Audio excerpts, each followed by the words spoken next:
The fog came in every night at the same hour. Reuben had started to count on it. 9:47, give or take 3 minutes.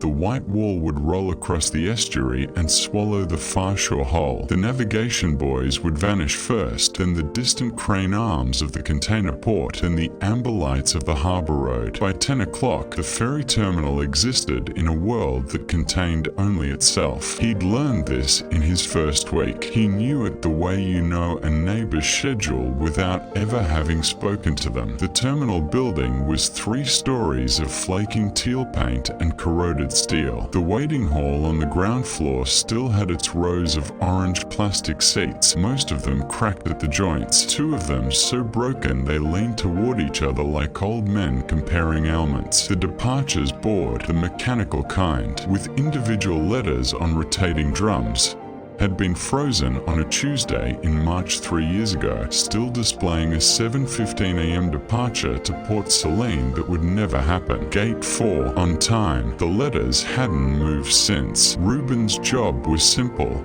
In theory, inventory, photographs, lock the cabinets that needed locking, make sure the building didn't flood, sign off on what remained worth salvaging before the demolition crew arrived in December. Simple.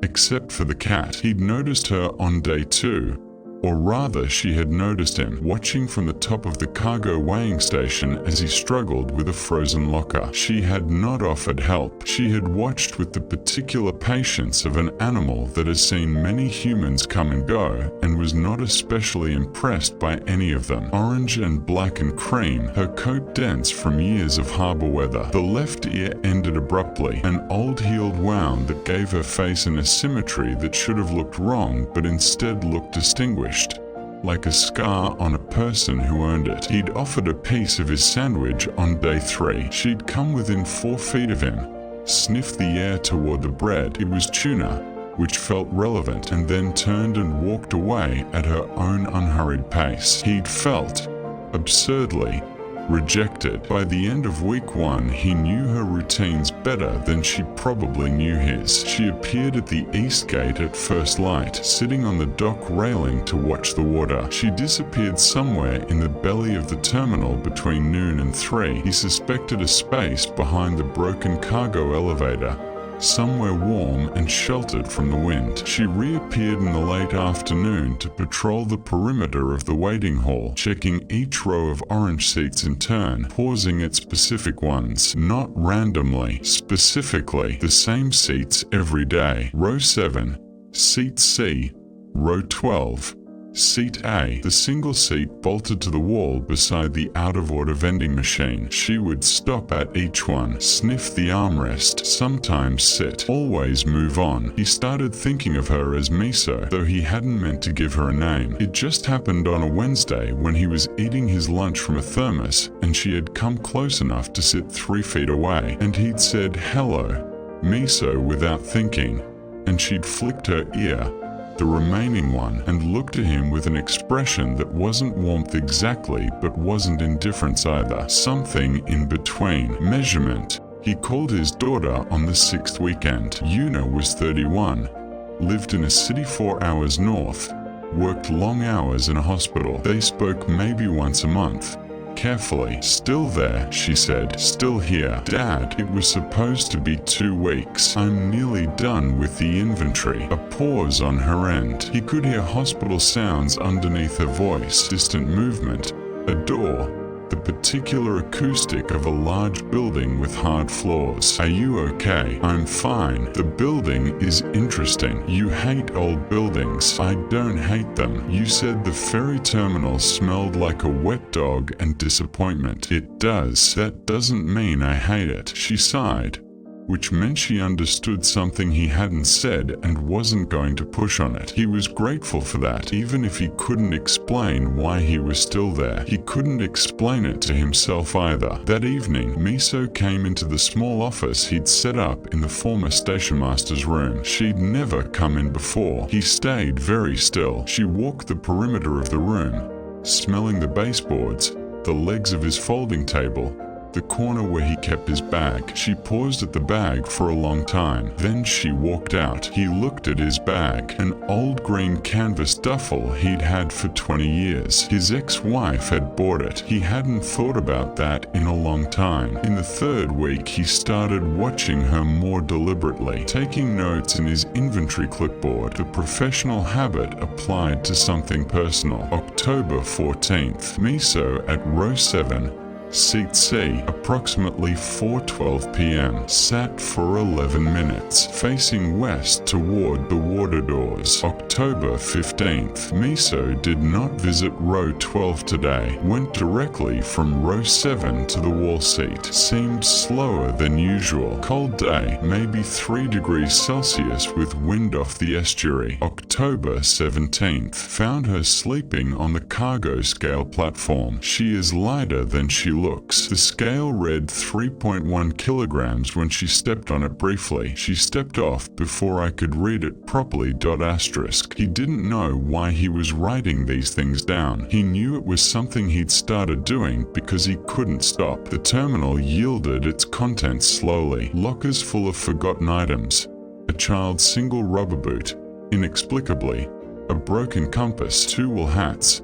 A small leather wallet that held a library card from Magda Seraphin, expired in 1999. He photographed each item, tagged it, moved on, but the objects accumulated in his mind differently here than they had at other jobs, other sites. Here, each thing felt like evidence, part of a case he hadn't been asked to solve. One afternoon, the rain came sideways off the water, and he couldn't get the east gate properly shut. He was wrestling with it for 20 minutes, his hands going numb. Miso watched from inside the building, 6 feet back from the threshold, out of the rain, not helping, but present. When he finally got the gate to latch and came inside stamping, feeling back into his feet, she walked over, not to him exactly, but to a point 1 foot to his left, and sat down. He stood there dripping. "Thanks," he said. She looked at the middle distance. He went to make tea.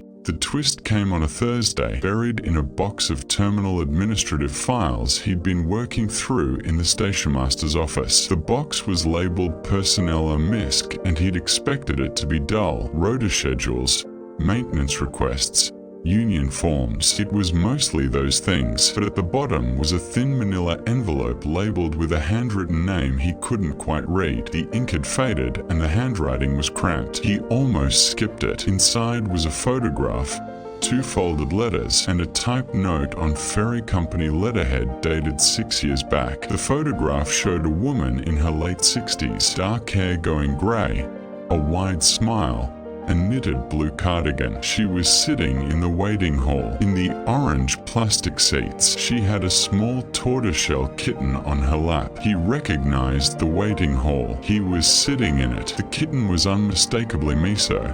Younger, 8 weeks old at most.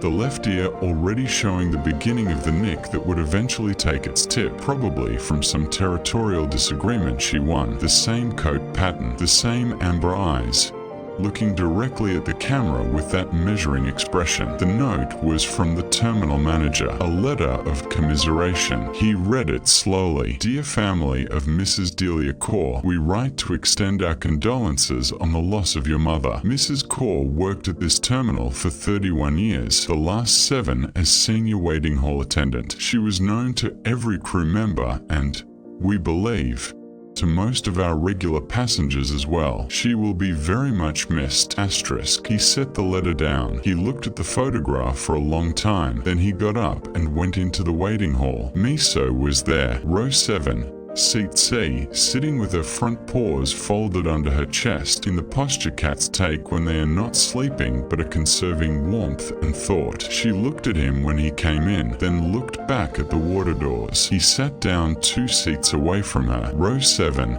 seat E. The hall was cold and the fog had come in early. He could hear the water moving under the dock, the soft knock of the decommissioned ferry against its moorings. Somewhere outside, a boy. He looked at row 12, Seat A. The wall seat by the vending machine. He thought about 31 years. He thought about a woman in a blue cardigan who had sat in these same seats so many thousands of times that her cats still came back to check them. Not waiting for the ferry, waiting for her. He didn't know how long Delia Core had been gone. The letter was 6 years old. The terminal had been closed for 3. He didn't know if the cat had found her way in when the building shuttered, or been left behind, or simply never understood that it was time to leave. He didn't know if she was fed by someone in town or caught things along the dock. She was thin but not starving, old but not broken. She had stayed. That was the whole of it. She had stayed. He found himself in the waiting hall every evening after that, not inventorying, not photographing, just sitting. Miso would arrive for her rounds and he would be already there, and she would do her circuit, row 7,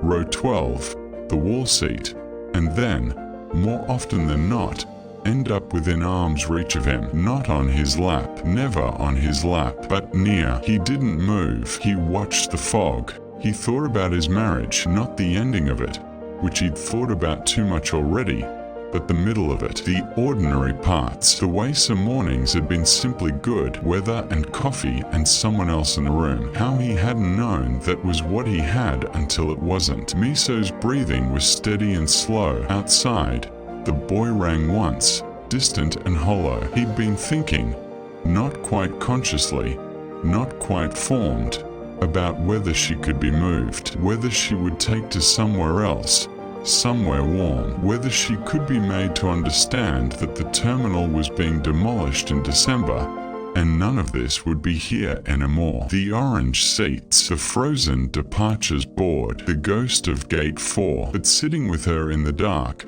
feeling the small solid fact of her against him, he understood something. You couldn't explain demolition to a cat. You couldn't explain to her that Delia Core was not coming back, because she already knew. Cats are not confused about death the way people sometimes are. And she was here anyway. She was not waiting out of hope. She was here out of some other thing, something older and less rational than hope. Habit, maybe, or love, which sometimes looks the same. He had sat in this building for 6 weeks because he couldn't bring himself to finish the inventory and leave. He understood this now. In the cold hall, with the fog outside and the cat warm against him, he was doing exactly what she was doing. He called the demolition company and asked for a 3-week extension. When they asked why, he said there was more to document than he'd expected, which was true, just not in the way they meant. He called Una, told her about the cat, about Delia Core, about the photograph. A long pause. "Dad," she said carefully, "are you going to try to bring her home?" He looked at the office window. Outside, Miso was on the dock railing, watching the estuary in the early morning light. Motionless, the wind lifted a few strands of her coat. "I don't know what she'd make of an apartment," he said. "That's not what I asked." He was quiet for a moment. "I'm going to talk to the harbour master. There's a chandlery on the south dock that's been open for 40 years. I want to know if anyone there knows her. And then I'll figure out what she needs. Not what I want, what she needs." The harbour master knew immediately who he was describing. "Old Delia's cat," she said, without hesitation. "We all know that cat. Half the dock workers have been leaving food out for her since the terminal closed. Thought she'd have moved on by now." A pause. "She hasn't moved on. She hasn't moved on." Another pause. Delia was something. 31 years in that hall. She used to know the passengers by name. Families coming back summer after summer. She'd remember them. The harbour master seemed to be looking at something far off. The cat used to sit in her lap at the end of shifts. Everyone knew. He went back to the terminal, found Miso in the waiting hall, row 7, seat C. He sat down nearby. For once, he didn't keep 2 seats of distance. He sat 1 seat away. Row 7, seat D. She looked at him. He looked back. "I know," he said, which meant several things at once. And she either understood or didn't, and either way she turned back toward the water doors and resumed watching, and after a moment he did too, and they stayed like that until the fog came. On his last day in the terminal, a week before the demolition order, he spent the morning doing the thing he'd been avoiding. He photographed the waiting hall, not for the inventory, for himself. He photographed row 7 first. He got the seat numbers in the frame. He got the water doors in the background, and through them the estuary, grey and alive. He photographed row 12 and the wall seat by the vending machine. He photographed the frozen departures board, Gate 4, on time, 7:15 a.m., and he stood there for a long time looking at it. The Magnolia Chandlery on the South Dock had agreed to take responsibility for miso. Officially, the owner, a woman named Preth who had known Delia Core for decades, had been coming by the terminal to leave food every few days. She had, it turned out, her own key. She hadn't wanted to move the cat. She seemed to need to be there, Preth told him. I didn't feel like I had the right. She didn't, and neither did he. But the building was coming down. He'd arranged it so Preth would start visiting daily now, earlier, and Miso would begin to know her, would begin to associate the chandlery smell and Preth's voice and the particular tin of food Preth bought with something safe. A slow transfer of trust. It would take time. Cats always took time. On his last afternoon, he sat in the waiting hall one final time. Miso came in at 4:12. Same as always, she did her circuit. Row 7, row 12, the wall seat. She came and sat against his leg. He let himself put one hand, very gently, on her back. She didn't move away. He felt her breathe, small and even and steady. He thought about Delia Core, who had spent 31 years knowing the names of people passing through, who had carried her cat to work, probably in a bag. Cats were strange about bags. Who had loved this cold and fading hall enough that something of her had remained, not as a ghost. Ghosts were too dramatic, more like a habit in the air, a warmth in a specific seat that made a cat return to it 6 years on. He wondered if people who were loved left that behind. Not always, not in houses, not in objects, but sometimes in certain animals who had been paying close attention. He sat until the fog came. At 9:47, the far shore disappeared. He stood up. His knees were cold. Miso dropped from her position with the liquid efficiency of cats and sat on the floor looking up at him. Preth will be good to you, he said. I'll check in. She looked at him. The amber eyes, the asymmetric ears. He picked up his bag, the green canvas duffel, the one his ex-wife had given him 20 years ago, and walked to the door. At the threshold, he stopped. He didn't turn around. He just stood there for a moment in the doorway between the terminal and the fog, listening to the boy, the water, the soft knock of the old ferry against the dock. He heard, very faintly, the sound of small paws on concrete. She had followed him to the door, not outside, just to the door. She sat at the edge of the threshold where the cold air began and watched him with an expression that was, in the end, exactly what it had always been. Not asking him to stay, not asking him to go, just watching. He walked out into the fog. Behind him, the terminal held its dark and its cold and its rows of orange seats. The departures board read ON time for a crossing that was 3 years past. The dock railing held the shape of something that had sat there 10,000 mornings. And in the doorway of the waiting hall, a small tortoiseshell shape watched the fog until there was nothing left to watch, and then turned, with great deliberateness, and went back inside. Row 7. Seat C. She settled in. If Miso's story touched your heart, you can support the channel by checking out the Cozy Pet Products link below. And visit our Pinterest for more emotional animal stories, pet inspiration, and daily cozy vibes. Thank you for being here.